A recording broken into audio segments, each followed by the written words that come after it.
Drag racing fans, what is up? And welcome to a special edition of Between the Slicks here on the Monday Morning Racer YouTube channel. And I have big news to start the show. Lee Craft, the owner of Monday Morning Racer, has sold all the rights of the YouTube channel to me, and I am now the new host of Monday Morning Racer. How about that, you guys?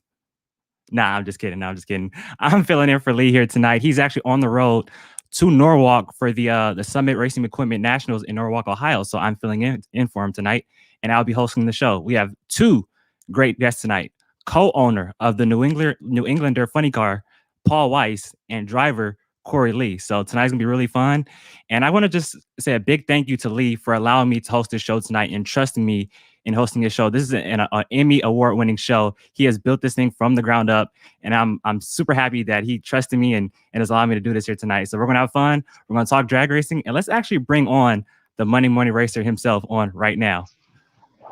Lee, how's it going, man?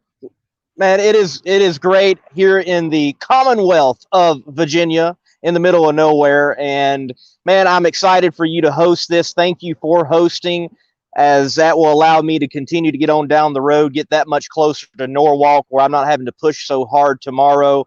But the traveling Monday Morning Racer will be in Norwalk for that Summit Racing Equipment Nationals. And man, look, you're going to do a good job tonight, and you got some great guests on. Looking forward to watching the show myself.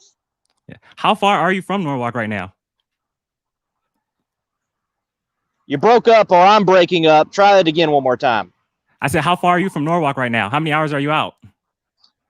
Oh, I still have a good 8.5 hours. So, right. So, matter of fact, to everyone watching, hit the like button, share the show. Also, when you're done with the show, go subscribe to American Hot Rod Entertainment. That is Darin's channel.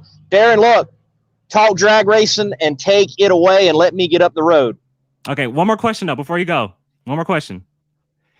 Am I the only one in the history of this show to be on twice? No, you are not. See, I think Justin Ashley right now has the most appearances on Between the Slicks. Okay. I think. Dang. But, and let me say, before I do go, let me say this. I had told everybody, hey, I got something special for the 52nd show. And this is the 52nd show, a year's worth of content. And let me say, it's not quite what I had in mind, but I still think it's special.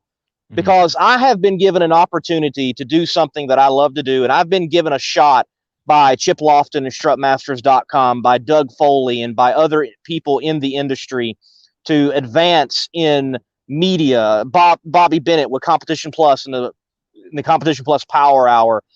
And I want to pay that forward. And young men, young ladies, young man such as yourself that's passionate about the sport, you're doing a good job on your own channel. I want to be able to give an opportunity to a guy just like yourself to expose before other folks on another audience and to grow what we're passionate about, and that's the sport of drag racing. So, man, look, thank you for hosting, and the 52nd episode of Between the Slicks on Monday Morning Racer is definitely a special one. Thank you, man. Nah, man, thank you for the opportunity, dude. Really do appreciate it, man. You're the man. Thank you. Right, and I'm a man that's going to get up the road. All right, for sure, man. Have a safe drive. All right, see ya. Yeah, and that's Lee Craft, the Monday Morning Racer himself. And I gotta say, that is a real cool dude right there. When I first started my channel, I started my channel about a year ago, and I started with championship battle videos, doing, some of the most historical championship battles in NHRA history. And I had actually met Lee in Pomona, 2019, the World Finals. And we're sitting next to each other. We're watching runs, and I look over at him, and I go, "Are you the Monday Morning Racer?" And he goes, "Yeah, that's me. And then we got to talking, and we became really cool. And when I started my channel, I came out with a video. I believe it was John Forrest versus Matt Hagan, 2010. I came out with a video with that, and he hits me up. He goes, "Hey man, why don't you tell me you started a channel?"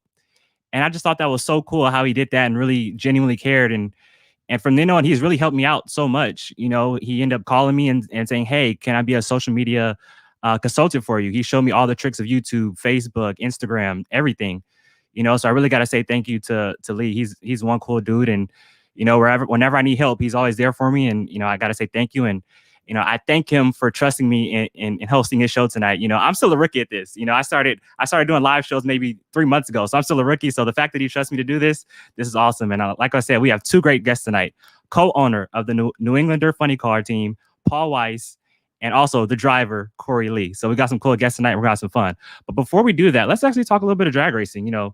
Norwalk is coming up this weekend, the seventh stop on the 2021 Camping World Drag Racing Series Tour. And let's start off with Pro Stock Bike. Pro Stock Bike is back this weekend. And I'm telling you what, Pro Stock Bike has been really fun. I mean, you talk about all the 670 passes you've seen this season, all the 200-mile-per-hour blasts. It's been fun. And, you got to think, Angel, what is she going to do here this weekend? She's been, going 200 mile per hour out the backyard all year long. Eddie Craywick and Andrew Hines. I mean, they might not have the performance right now, but they definitely got the power. I mean, they've been laying down 200 mile per hour like it's nothing. Matt Smith, Scotty Polachek, Ryan Ayler. I mean, you got a lot of heavy hitters. Steve Johnson, a lot of heavy hitters in Pro Stock Bike. So I'm looking forward to seeing what they do here this weekend.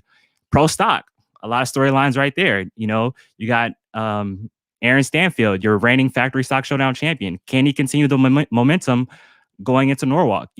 Greg Anderson, he's trying to tie Warren Johnson for the most wins of Pro Stock history. Can he make history here this weekend? Summit isn't on the car anymore. Well, it's an associate sponsor now. They don't have it plastered, on the door anymore. But it's still a Summit race, and he's still a Summit car. Can he get it done? Troy Coughlin Jr., hometown race. Can he get the job done here this week and get his first win in Pro Stock? It's a lot of great storylines. Erica Enders, will she bounce back from her red light in Epping? So a lot of cool storylines in Pro Stock. But what I really want to talk about right now, though, is John Force. And whoever knows me, I love me some John Force and John Force racing. And so let's take a look at the numbers, though. So through 6 events so far this season, John Force Racing has been in 5 final rounds. 5 finals. They've won 3 races, 3 out of 6. That's 50%. Now, I'm not saying they're dominating or they're running away with it. Not saying anything like that. But you talk about taking a whole year off in 2020, only running the first 2 races, and to come out of the gate like they have here in 2021. I mean, it's something special. It's really something special. John getting that win out in Charlotte, his first win since 2019, the U.S. Nationals.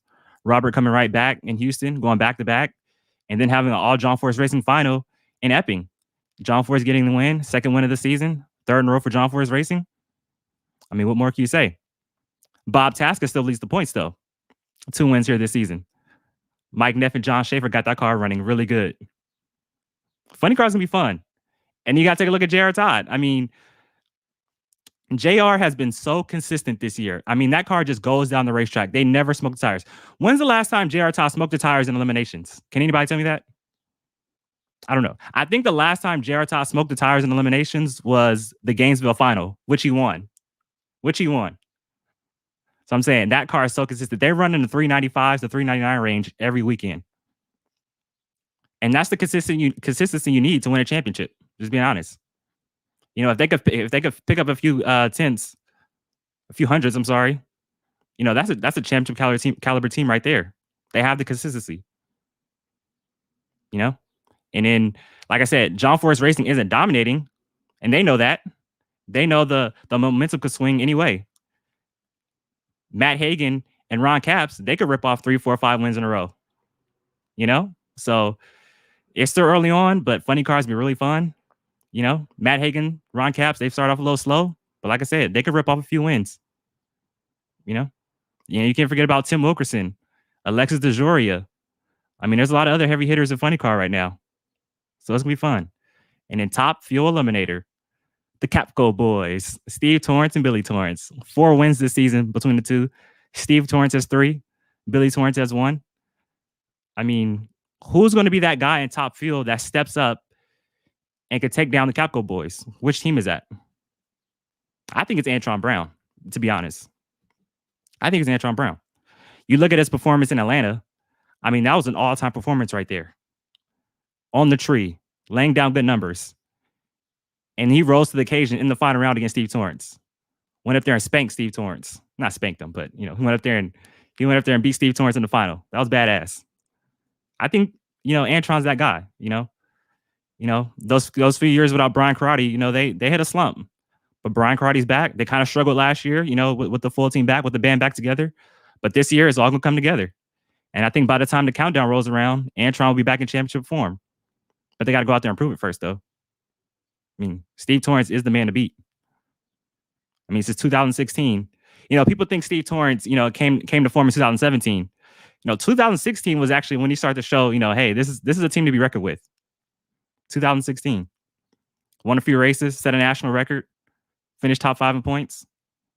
Came back in 2017, won 8 races. Unfortunately, had that crash in Dallas, and then Brittany Forrest got hot and won a championship. But from then on, the reign of terror, Steve Torrence, has been on a freaking tear the last few years. Who's going to be that team that steps up and takes him down? We'll have to wait and see. And not to mention Billy. I mean, for the past few years, Billy's been a part-time player. This season, he's been showing up to all the races. And I'm telling you what, that car is an exact clone of the Steve Torrence race car. Jason McCullough has that car running on mean, and they're dangerous. And Billy has nothing to lose. I mean, he comes out there and he wants to win. He takes it seriously, but he has nothing to lose. It's all, Steve Torrence is the flagship car. But Billy, man, that's a dangerous car right there. Dangerous.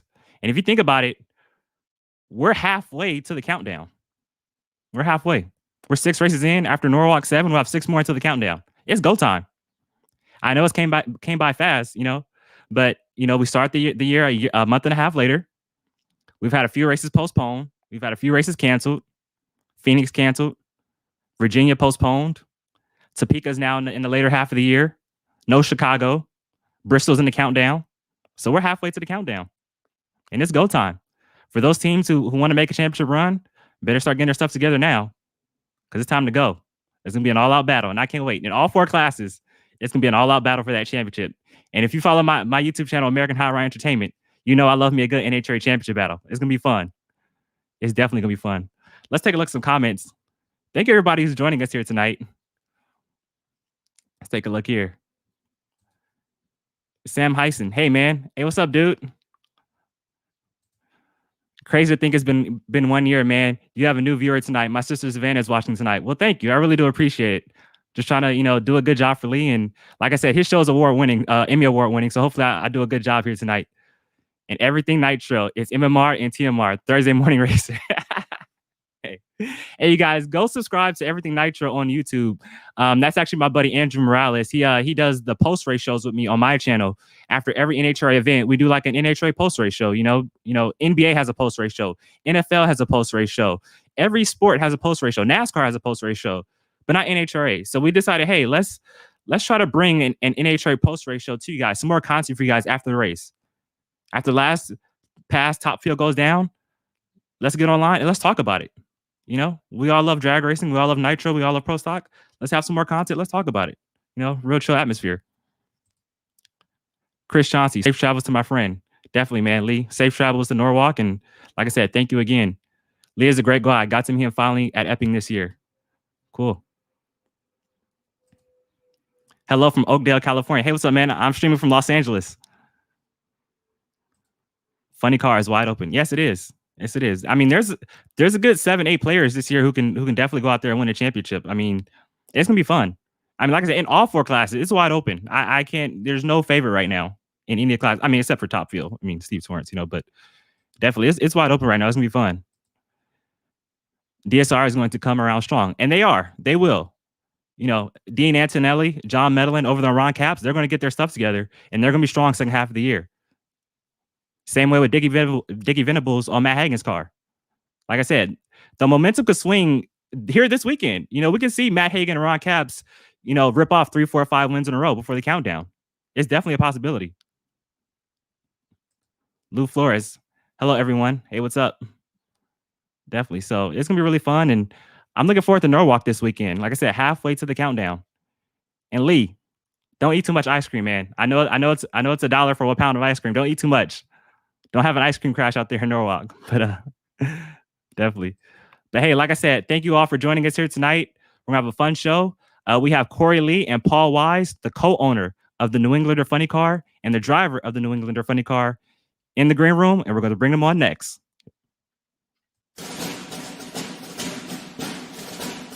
Hero Soap Company is a veteran-owned establishment that produces all-natural, essential oils-infused soap that is sold with a portion of the proceeds supporting other veteran groups. Hero Soap Company. Heroes supporting heroes. Be a hero yourself and buy a bar and let freedom clean.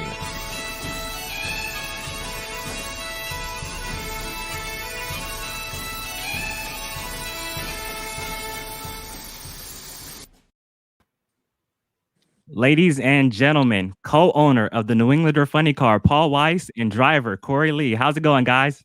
Doing fantastic. Thanks for having us. Yeah, thanks. This is awesome. Definitely. And this is really cool for me too, because, you know, to be talking to a guy who's the co-owner of such an iconic funny car like the New Englander and yourself, Paul, this is super cool to have the opportunity to talk to you. And also, Cory, I've been watching you drive funny cars since I was a little kid, man. In the Tom Hoover Pioneer Electronics car and the Terminator 2 car. So this is definitely a cool moment for me. I'm freaking out, and this is awesome. Yeah, you're young. I was doing this much than that, but I appreciate saying that. And those were good times. The team owners, Dale Worsham and Tom Hoover, were great people. I was fortunate to work with quality folks like that, and they're great memories as well. Definitely. And so I got to ask. So, I love what you guys are putting together. Paul, you went out and got Johnny West, a legend in the sport of drag racing, a legendary funny car driver, to tune the New Englander funny car. You go out and get Cory Lee.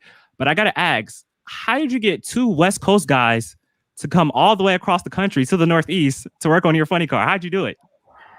Well, we have a mutual friend, Mike Throckmorton, who used to be a crew member of my alcohol funny car back in '95. He moved out to Phoenix, Arizona. And when he told me he was doing that, I said, as a joke, I said, hey, Johnny West lives in that town. Why don't you go look him up? And he did. And they've become great friends, and they've been together for quite a few years. And, it was just a natural progression to get Johnny in onto the team. And then Cory Lee was highly recommended by a previous team owner, Jeff McGaffick, and he says that's the person to get to drive your car. So we presented that to Mike and Johnny, and they immediately agreed on that. And so we're starting a new chapter for our team. We had to make some changes. We weren't going in the direction that I wanted to go into, so we had to make some changes. Definitely. And for you, Cory, I was looking at a clip from earlier today, and it said that you were kind of past the days of wanting to drive a big show car. You're kind of giving up on driving a big show car. I thought you were over that. How cool was it for you when you got that call from Johnny West and he asked you to come over and drive the New Englander funny car? That was a great feeling, typically of anybody that wants something so badly. I did give it up about 3.5 years ago. I drove Dale Worsham's car. And when I left the team, I thought, man, that might be it. And I'm going to be reduced down to just nostalgia cars and whatever might come by. And I tried to convince myself over the years. It was tough. I got to admit that. And when that call came, when Johnny called and said, hey, look, here's an idea. I felt like a 6-year-old the day before Christmas. It was fantastic. And, there was a year delay in that, and that made it even more difficult. We went through the tragedy here in the country and in the world. And all through that, I kept wondering, is this going to happen? Is it going to happen? Is it going to happen? And the months and the weeks were just dragging by. And when we got to the winter time in November, December, January, I thought, okay, let's see what happens here. Where are we going to go? And the word came down that we were going to go to Charlotte, and we were going to test. We were going to strictly stick by our guns and by the book and test the race car and improve the race car from what it had been. And I was all in on whatever would happen. I would be a part of that. And every minute that went by, it was like an hour, and all the way through the process, purchasing the airline ticket, getting on the airlines, and finally getting to Charlotte, reality started to strike. And through the warm-ups and everything, it was a chill. But when I got in that race car, it all came back. It was awesome. And and I'm glad to be here. And you're going to have to get a bomb to get me out of this thing now. I love that. I love that. And, you mentioned, you guys had to sit out 2020 because of the COVID-19 pandemic. Paul, how much of a setback was that for the team, and how tough was it to sit out that whole 2020 season? Well, it was tough. I mean, some of the guys were chomping at the bit, and they said, "Let's go," and some were nervous about the situations of being out there. And as it turned out, I mean, we thought we were going to be able to go to Maple Grove last year. It looked good, and then they canceled the race. And the only opportunity that we would have to race last year was Indianapolis. And without having anything tested, and a new crew chief, a new driver, we just opted to, sit out. And it's a tough situation. I mean, when you want to go, you want to go. Yeah. And but in hindsight, it gave us a chance to get our ducks in order. And so we're prepared. We're out there this year, and we want to make a statement. Yeah, definitely. And I can kind of, relate to that. I know as athletes or people who perform, in something that you love, you want to get down, get out there and just compete. You hate having to sit around and wait and wait. So I know that you guys are chumming at the bit to get out there, and it's really cool to see you guys back and performing. And the first two races, you guys have put down some solid runs. You guys have been consistent. It's been a good showing the first two races. So I'm definitely looking forward to seeing what you guys do for the rest of the year. But I mean, for you guys came into 2020 with your guys' backs against the wall. No runs coming into 2021, and also, you guys aren't even running a setback blower. I mean, you guys are really behind the 8 ball, so you guys are really trying to play catch up and really trying to, get ahead of the game right now. Well, we have a unique combination, to say the least. But no, we don't have a setback blower, but we do have good equipment, and we have a great crew. These guys. A lot of them have been with me since we started with the funny car back in 2011. So they've been with us for 10 years. Just a really good, dedicated group. These guys are all volunteers. They have jobs and businesses, so they have to take time away from that activity to go out to the races. So we're very dedicated, and they want to win. And when we get these win lights, and we've been very fortunate in the last 7-8 races, we won first round 3 times. We beat Jim Dunn's car. We beat Robert Height up at Epping, which was astonishing because that was a hometown victory. We had a sellout crowd, and the New Englander takes out Robert Height, and then we took out the following year Courtney Force. Mm-hmm. In Maple Grove, and it's hysterical, but people thought I was crazy. But starting Thursday morning, I was telling people we're going to beat Courtney Force first round, and they looked at me like, you're even going to race her, and what kind of drugs are you taking? She's been qualifying number 1 for the last how many races and stuff like that. But I get the feeling, and when I get the feeling, it seems to happen. So that was a great win when we did that. Definitely. And I kind of want to piggyback on what you said about the crew, saying they're a part-time crew. And, crew members, I feel like, do not get enough love in this sport because they are so much hard workers, and they really are ones who make the sport go around. Can you shout out, all of your crew members? I know you have a tight-knit group. Can you give them a shout out here on the show right now? Well, I'd like to thank all my crew. We start with Scott Morrell. He's the car chief. He makes the whole thing run. We have Dan Harwick. He runs the bottom end. We got Sal Marino does cylinder head.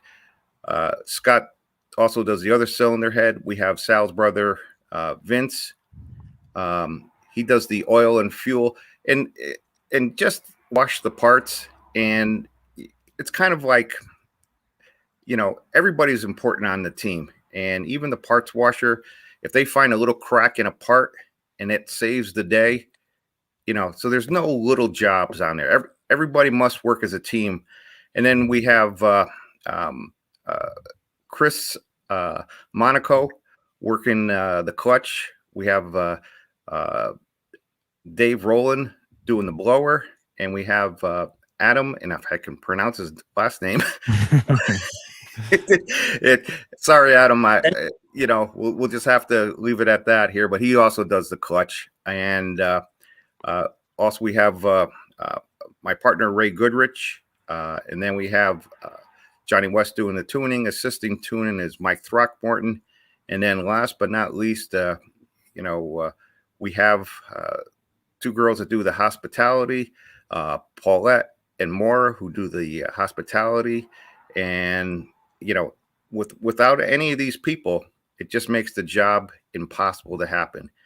And finally, we have our new driver, Cory Lee, who is working out really well. And,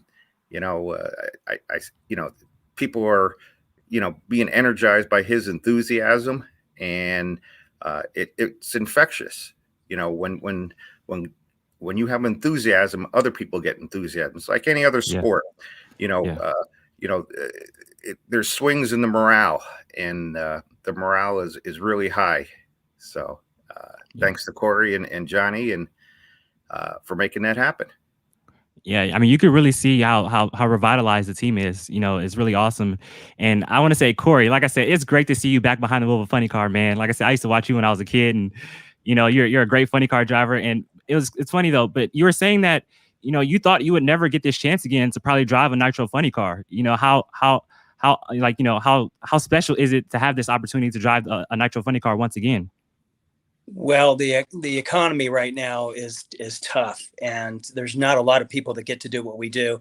And to have this opportunity gifted to me, I couldn't have asked for any more. It's just tough out here. I've tried ownership. I've been a paid driver. I've driven for free. I've done whatever it took to do what I do. I will drive any race car as well. I've been in some pretty rough machines in the past, some fire traps, but through it all, it was a great experience. And to get to keep this ball rolling is, I hate to use these cliches, but it's a dream come true again. Definitely. And you've actually been doing some nostalgia funny car racing in the past few years, driving Gary Turner's Peddler. Yeah, you bet. I had an opportunity there. I had worked with Gary's team back in about 12 or 13 years ago, 2007 through 11. I ran the program. I was a crew chief tuner, and we were very successful. I had a pretty good little driver in Chris Crable. I tutored around with him in the beginning. He had that youthful issues that you have to deal with, and I was able to square some of those away.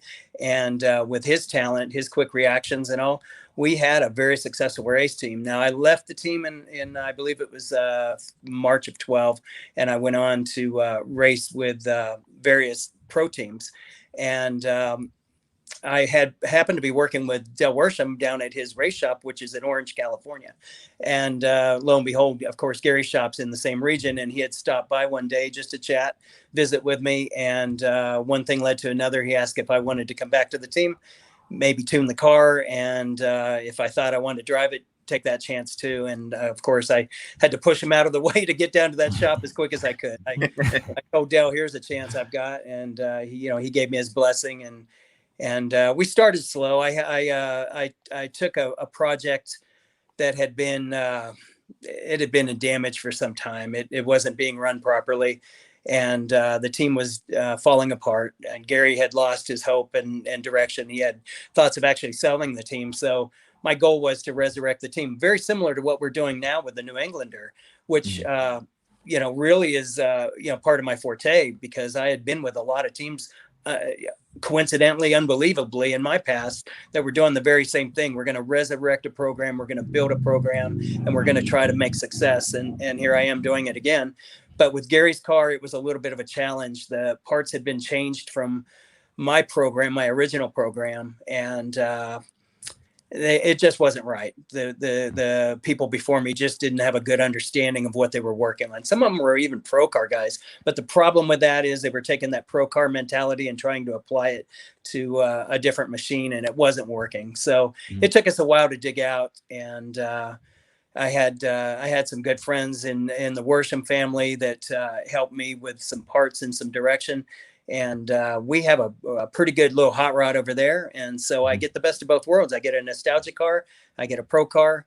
And Paul had mentioned a fellow that we know, a friend, Jeff McGaffick, has an alcohol car. And so I thought about maybe trying to get in that car later this year at maybe a regional division or even a national. And then just for oddity, at the Charlotte event, I was talking to one of the chicks that drove the Jet funny car over there. So I thought if I could drive all funny cars in 1 year, that would be something not even Ron Capps could claim.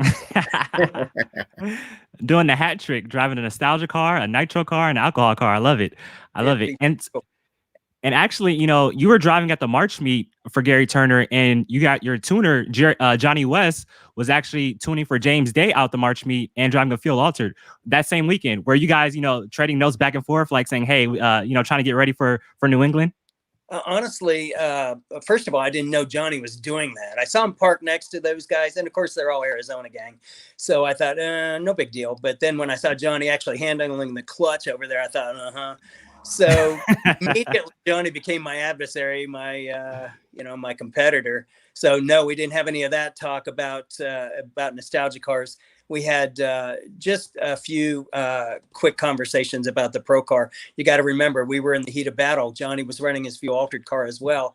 Yeah. And we all take this pretty seriously. We may joke and shuck and jive or whatever you want to say, but when it comes down to it, we're serious as a heart attack. And we're like rabid dogs when we're in the heat of battle. So, we just don't put our hands in each other's mouth too much. Definitely. So let's actually take a look at you guys' performance so far this year. You guys debut on Charlotte. First off, Cory, your first race back in 3 years was in Charlotte at the 4-wide. I mean, how tough was it to get acclimated to the 4-wide your very first time out? It's a whole new experience. I had never driven at Charlotte to begin with. When I was on my full-time circuit, the racetrack didn't exist. And when it did come about, I was in a part-time mode. So I never got the opportunity to drive it at Burton Smith's facility. And then the 4-wide, I had seen it on television. I actually attended one of the events as a crew member with an alcohol car. We didn't race 4-wide. We raced 2 cars in the sportsman category. So I never had any experience. And then, of course, getting in a new car that I hadn't sat in or had run before, you really have to be sharp and on your game and on a new racetrack that you've never driven. And then, of course, the 4-wide.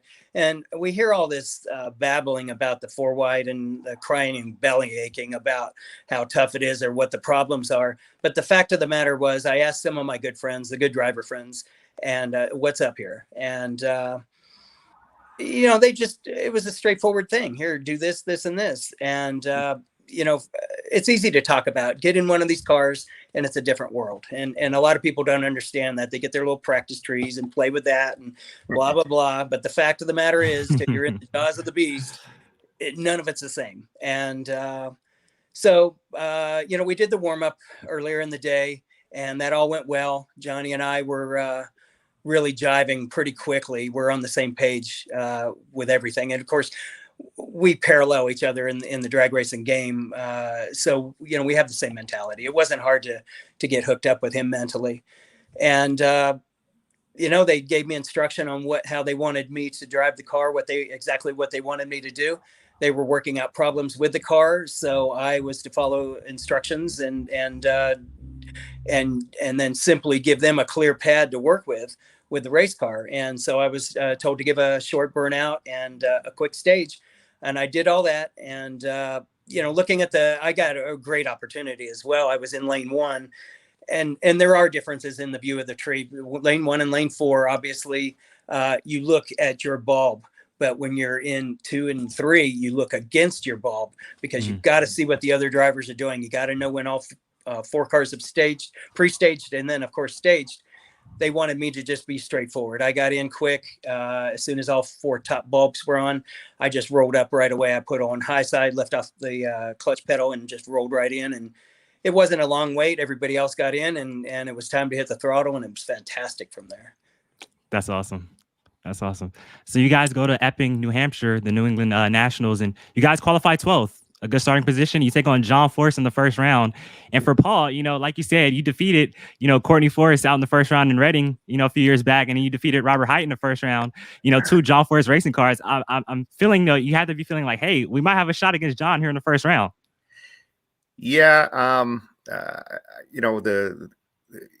I kind of stoked the fire here and got the crew all excited about getting the trifecta here and get John Force. And that would be a great hat trick. And it was a tough loss for us first round. He was there for the taking. He did everything that we wanted him to do. He ran like a 427, and that was something that was doable. And unfortunately, we came up short. And but next time will be our time. I love that. Our time, right, Cory? Oh, you bet. John's an old friend of mine. I had worked for him when I was in my youth. He was one of the earliest pro cars I had ever worked with. So I have a special place in my heart and, in my little pitchfork as well. I like beating John. Yeah. Definitely. So let's talk a little bit more about the New Englander funny car. Rig Goodrich and Bob Simmons are the original owners of the funny car. It's been, on the staple of funny car racing for over 45 years now. Paul, just talk about, the legacy of the New Englander funny car and its importance to funny car racing for all these years.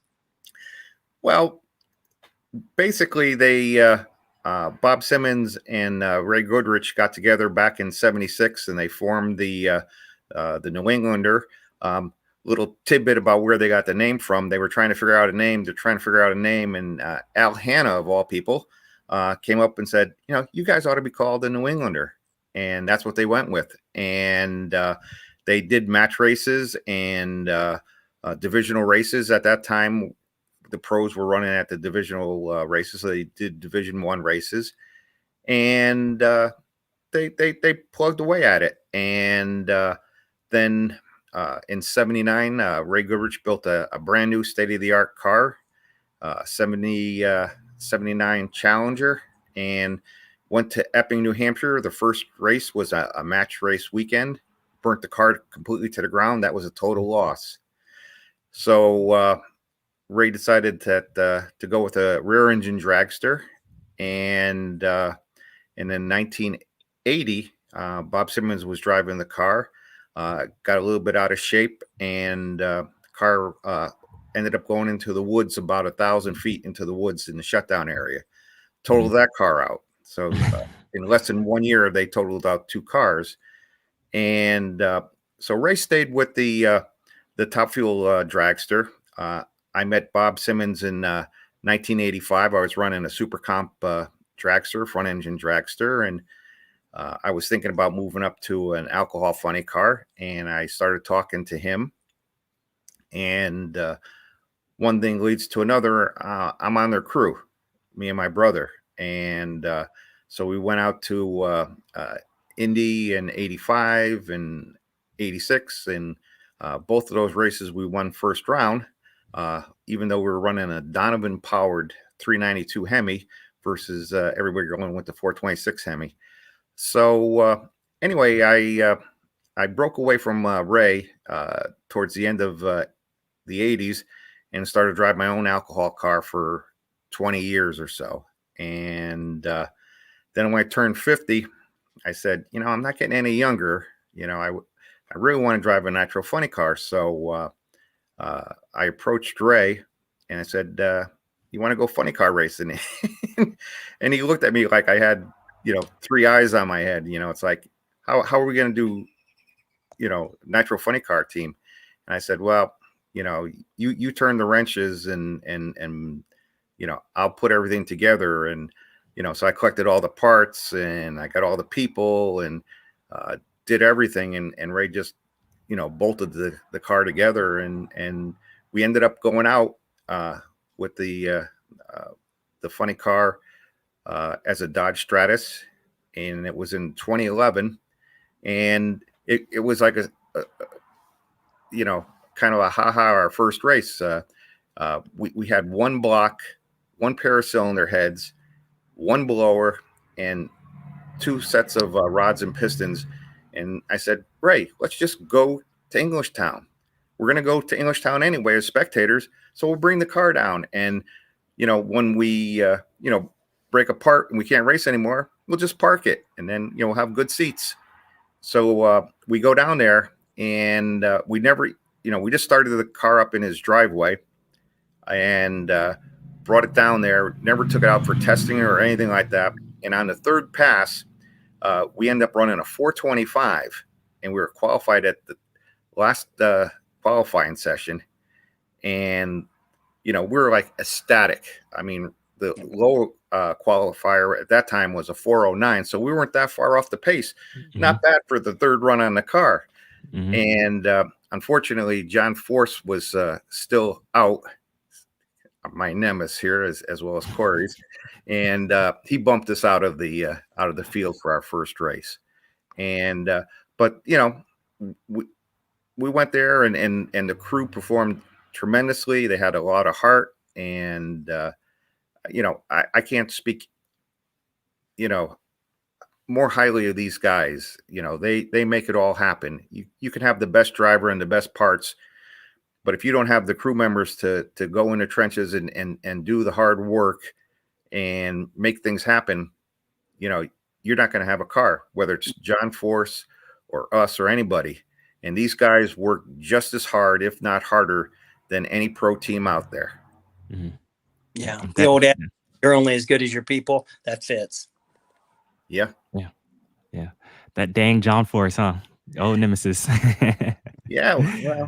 Well, we got to get him, so I'm thinking that, we can keep this tape here, but maybe we'll get him either in Maple Grove or Bristol this year. That would be a good way to end the season. Get him. Yeah, definitely.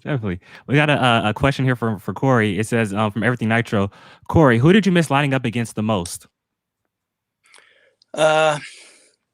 Honestly, I take them all. I don't want to, a lot of people get this in their head, the fans or maybe even the crew members, that, you worry about who you're going to race. The fact of the matter is, and I hate to make this sound so boring, but you're racing yourself in your car. And if you treat this like a test session, you'll do a lot better. Now, I have my favorites, of course. I like racing John Force, of course. And, all my friends, Del Worsham is another great guy we race against. We have a gentleman's bet ongoing that whoever wins at the end of the track, we carry dollar bills in our fire suit. So whoever, we pay the winner off, So I have a couple of his with his signature on, and he has a couple of mine. It's great racing friends.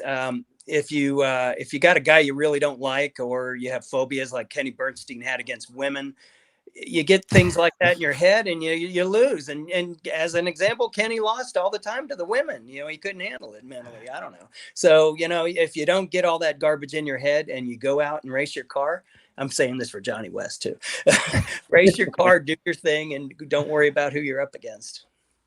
They said the moniker against Bernstein was he couldn't beat the blondes. Yeah, it's true. I watched him do it for years and years and years and years, and I bet if he tried it again, he'd still lose.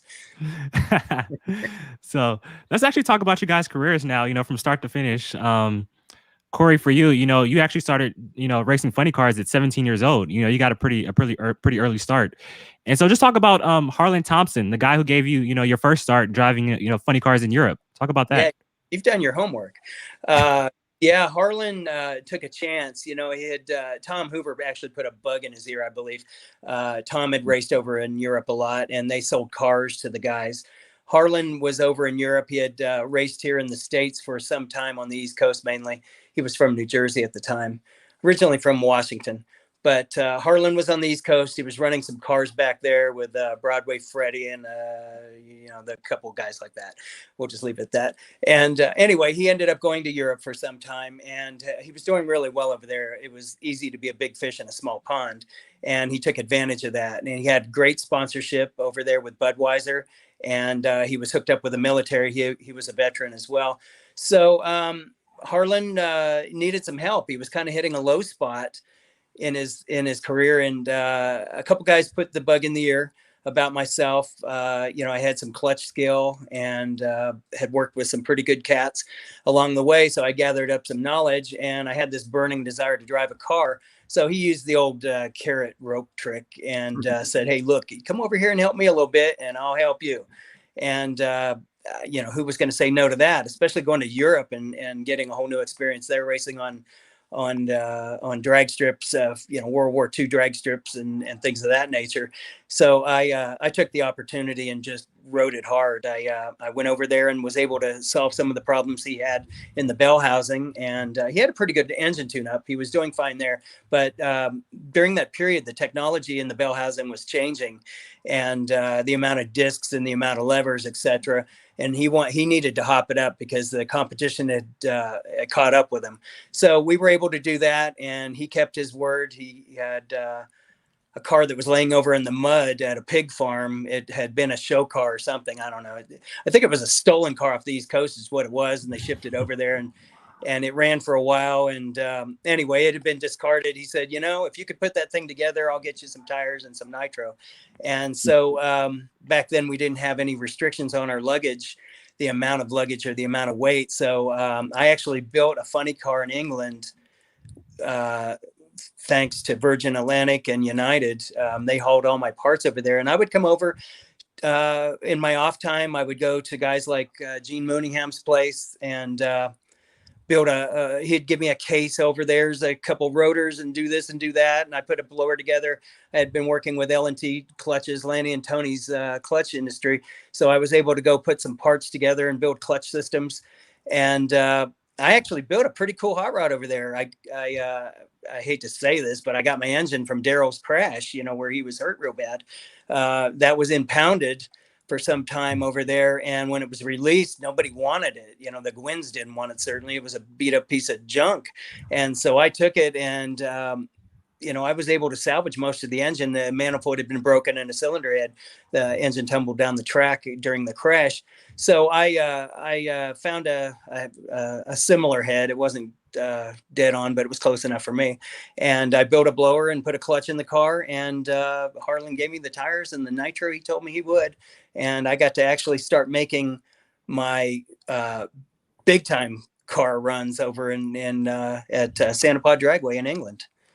Pretty cool experience. Wow, that's awesome. I didn't know that you got the engine from Daryl's crash. Wow, that's crazy. Yeah, I did. I wasn't sure how I was actually going to carry an engine over there. I wasn't doing any shipping. It was all in big luggage. They didn't have restrictions again. So I took all my parts over there, but I had no clue. I took the cylinder head too. I had no idea how I was going to get a block over there. So that, I hate to say it, but I found a silver lining in that black cloud, and Daryl gave me his blessing. Of course, he knew how badly I wanted to drive cars. So Harlan gave me my first chance in a blown nitro car. I had driven in earlier on when I was 17. That was an opportunity I kind of slickered the guys into, the team owner into, because at 17 I was going to quit school and go big time drag racing. I thought, well, they told me no, that isn't how it's going to be. If you quit school, you're fired. Get out of here. So a couple of weeks of thinking, I came back and I told them, hey, I quit school. And they said, well, you know what's going to happen now? I said, well, asterisk, I got something to tell you. I went to this place called a continuation school, and I guess it's for dummies or slow people, whatever it was. And I went and actually talked to the headmaster, and I said, look, I need to accelerate. Can I do that? The other people go slow. Can I go fast? And he said, by all means. And so I graduated in 3 months from high school, 6 months in advance of what I would have in a normal educational program. And they were so happy and excited about what I had done. They said, get in this car. And so I actually got to go to a really cool place up in Fremont. I got to make some runs at Fremont. And Wednesday night at Orange County International Raceway, I received my license to drive a Econo Altered, which was an Econo funny car. So I had an injected or carbureted version of a little funny car, and I drove Econo funny car. I went to the Manufacturers Funny Car Championships in 1978 for my first run ever in a car, and I won my first round. Kind of by default, the guy red lit, but I still have my time slip. It says I won. I won my first drag race in a funny car, and I'm going to try to win my last in the New Englander. That's awesome. That's badass. That's badass. Yeah. Hey, I want to say first, Lee, it is a travesty. You only gave me 40 minutes with these two legends. I mean, I only got 10 minutes left. That's not fair. I'm telling you right now, I'm going 20 minutes over because I don't have enough time and I still have a lot to ask. So I'm just telling you right now, since I'm hosting the show, I'm going 20 minutes over. Hope you're okay with it. But for Paul, I want to ask about your start and how the dream started for you. All I'm going to say is April 22nd, 1970. Tell us about that. Obviously, you did your homework. I was a 13-year-old kid. I went to Connecticut Dragway, and I saw Frank Federici in the Shark Corvette and Wild Bill Flynn in the Yankee Peddler Dodge, and they were two nitro funny cars. And when they started up, I thought that was it. When you're 13, you're impressionable. Very impressionable. And the announcer said, well, if you like these two cars, there's going to be 16 more on Memorial Day. I said, 16? Holy cripe. So I had to go there. My father drove us up there. It was about an hour to get there. He was not a car enthusiast by no means. He was a stick and ball type of guy. He loved sports. He was a really great athlete. And, there's some stories I could tell about how good of an athlete he is. But anyway, my mom convinced him to take us on Sunday. So we went up there and, once you get that nitro bug, that's it. It's like, so I said, this is what I want to do.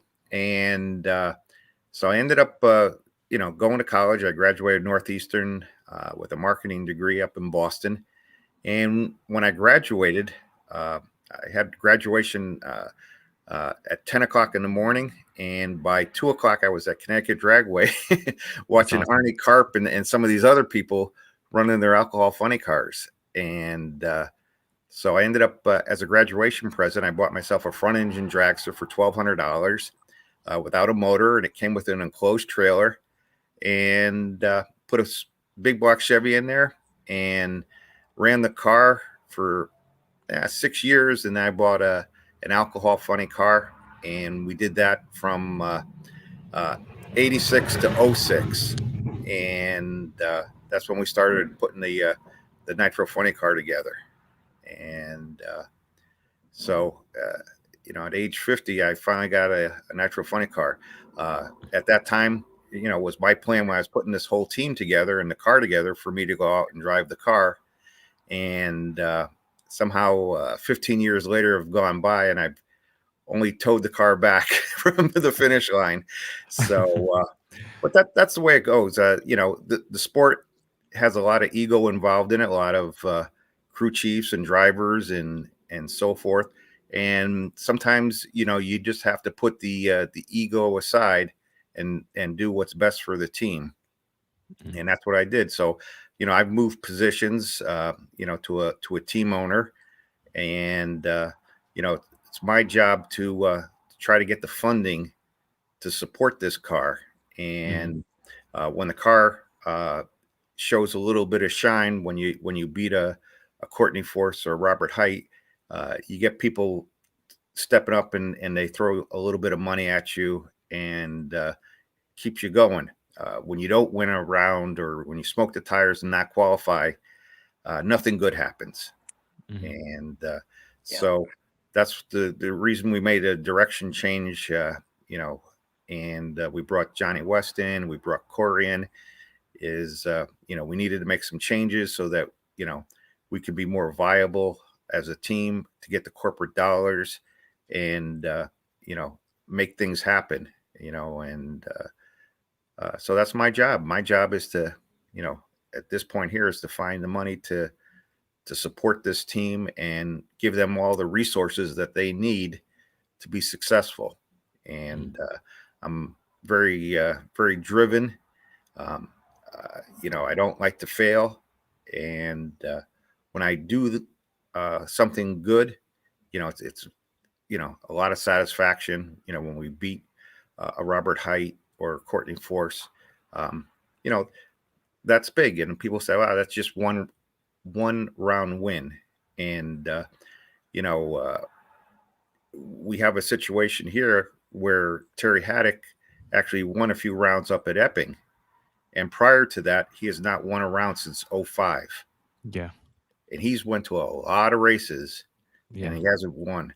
So for us to win 3 rounds in the last 7 or 8 races, that's a real feather in the cap here. And, we want to do more. The crew, they want to win some rounds. And, everybody would love to get that Wally. There's a lot of people that have raced all their lives and never got that one Wally.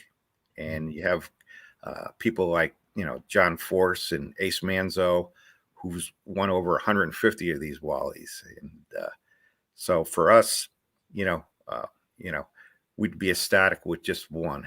And that's the goal. And when you get that, then you set another goal. Mm-hmm. Definitely. And like I said, I love the changes you've made. The team just seems revitalized, rejuvenated, bringing on a legend like Johnny West, a legend like Cory Lee. I wish you guys would go to more races, so we could see you guys more, because, I love the team in the direction the team is going. I love it. I love it. Well, it's, as you know, it's strictly dollars. The amazing part about, our team is that, we're not billionaires. We're not millionaires. We don't own our own business. I have to go and punch a time card in. I'm a salesperson for a large refrigeration company. And tomorrow morning at 9 o'clock, I'll be sitting in my office making sales calls. And my partner worked at Pratt Whitney for 44 years as a mechanical engineering. So we're just 2 average guys, like it used to be back in the 70s, who just, decided we're going to will our way. We don't have a big shop. We have an oversized 2-car garage that's attached to my partner's house. That's what we operate out of. And, so it's tough for us. We'd love to go to more races. It's just the dollar wise and the time wise for the crew. They work regular jobs and they have businesses. So it's a little bit tough on that. I mean, we were hoping to do 5 races this year. In particular, we wanted to do Indy, but it just didn't work out in the cards. So, but, if we can get the enough interest for some corporate sponsorship, we could do a great job. I do have a marketing degree. I do have a sales degree.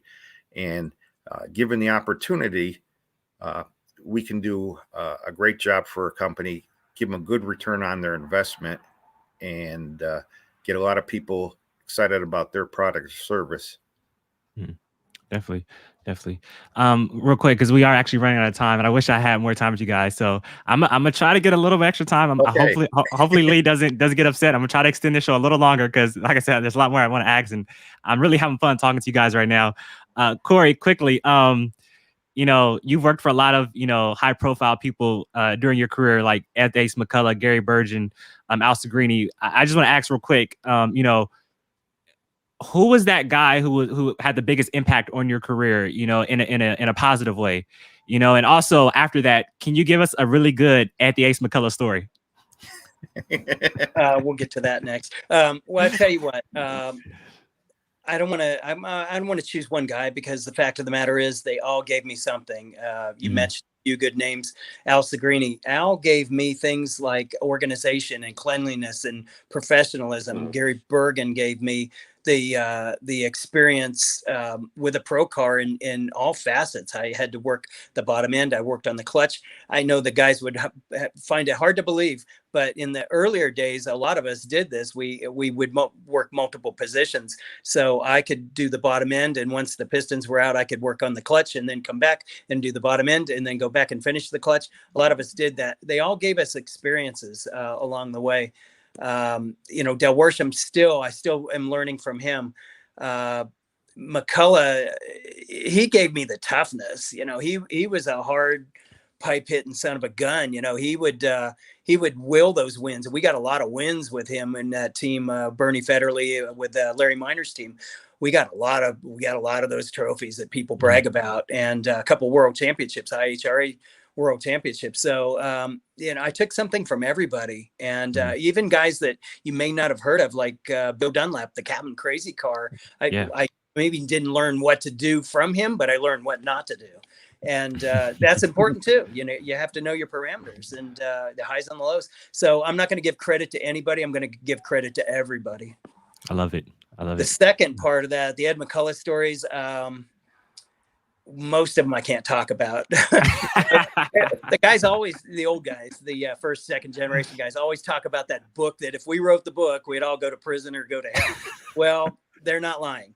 And so all the things I do know, I probably shouldn't talk about. I'm trying to think of a funny thing. There's plenty of those. But honestly, the only thing I can think of that I could talk about is the time we were at Atlanta and Ed overdrove the car. He's going to kill me if he hears this. He overdrove the car and swung over in Jim Head's lane and ran into the wheelie bar. It had, a small piece of time difference in that. He could have, wiped out the car. Similar to the situation in Baton Rouge with him and John Collins, excuse me.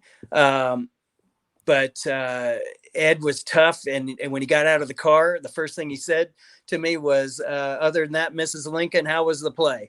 So I always remember. I can give you that one. That's awesome. I love it. And what's Tom Hoover? Do you still keep in touch with Tom Hoover? Like, do you know what he's up to? I do. I talk with Betty. I haven't spoke with Tom for a little while now. He's been very ill. He was on vacationing up in Minnesota. They moved to Florida a couple years back. So they were up visiting family and friend, and he became very ill. He was in the hospital a long time. I know he has got complications from various illnesses, diseases, and then to throw insult to injury, he contracted shingles, bad case of shingles. So once he was transported to Florida, it's been difficult for me to actually visit with him. I'm communicating through his wife, Betton, but Gotcha.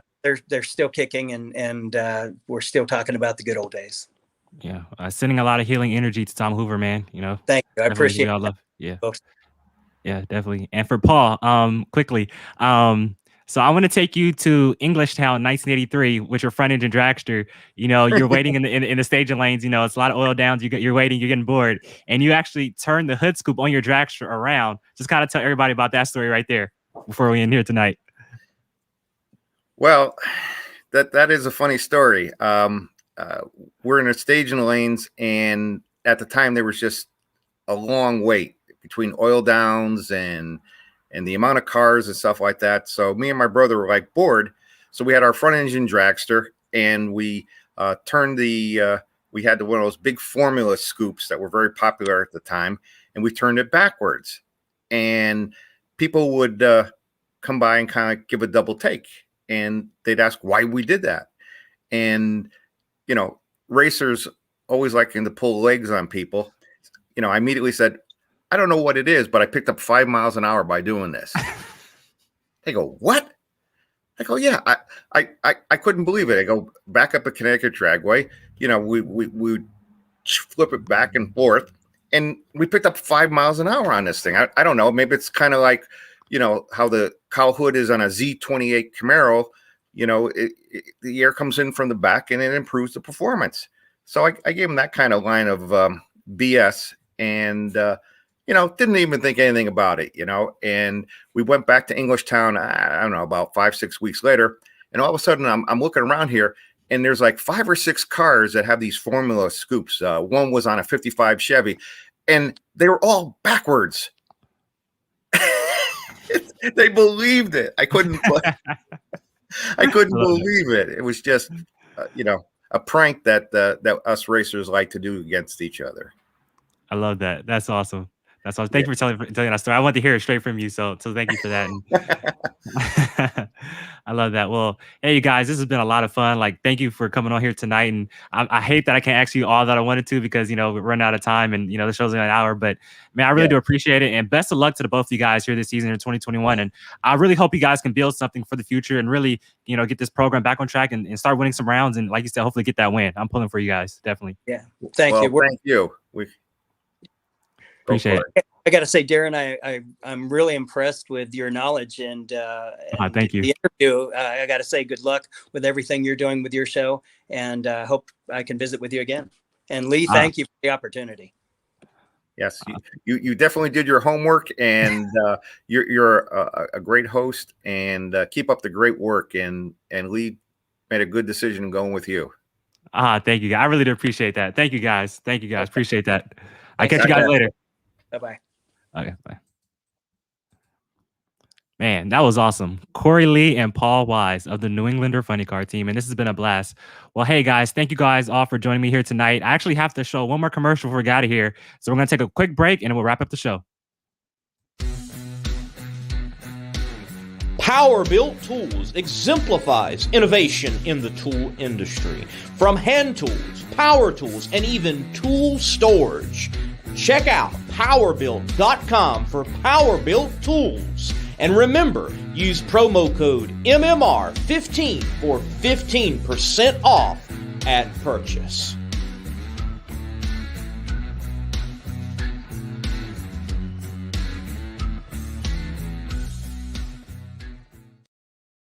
Power-Built Tools. Well, like I said, thank you guys all for joining me here tonight. And sorry I can't get to all your questions and comments. I'll try to pull up a lot right now before we get off here. Lou Flores, hello here from SoCal, the IE. What's up? Like I said, I'm here from Los Angeles. Great to meet you. If J.R. Todd could put the round wins together to go with the consistency, he's going to be dangerous and playing card. Definitely. Like I said, J.R. Todd does not smoke the tires. They are consistent. They get down the racetrack every time, and they're a real championship contender. Definitely. They're going to be dangerous here in 2021. And let's see what else we got. Oh, sorry, Sam. He says, what do you guys think NHRA could do to help small teams like yours to make it more races? At the end of the day, I think it all comes down to cost. If they can figure out a way to cut costs and make it more affordable and manageable, I think we could see a lot more teams, coming out and playing, in the NHRA Camping World Drag Racing Series Tour. But Sam goes on to say, great show, Darin, very knowledgeable. Like, thank you. I really do appreciate it. And thank you to Lee for allowing me to host his shows here tonight. And man, like I said, I'm still a rookie at this. So the fact that he trusts me to host his show and to do this, we're 7 minutes overboard. But hey, like I said, I'm the host tonight, so I can go over if I want to. So it's been a lot of fun. And man, thank you guys for joining me here tonight. And if you guys like what I do, subscribe to my channel, American Hot Rod Entertainment. If you like the history, stats, and facts of NHRA drag racing, if you like live driver interviews, NHRA post-race shows. We do an NHRA post-race show, So after Norwalk, come by, stop by the post-race show. Me and my buddy Andrew Morales, we're going to recap the show, give you all the highlights and analysis of what happened during the race, and just have some fun, a real chill talk, just dudes talking drag racing. That's pretty much all it is. But like I said, thank you for joining me here tonight, and thank you again to Lee for giving me the opportunity, and I'll catch you guys later. Good night.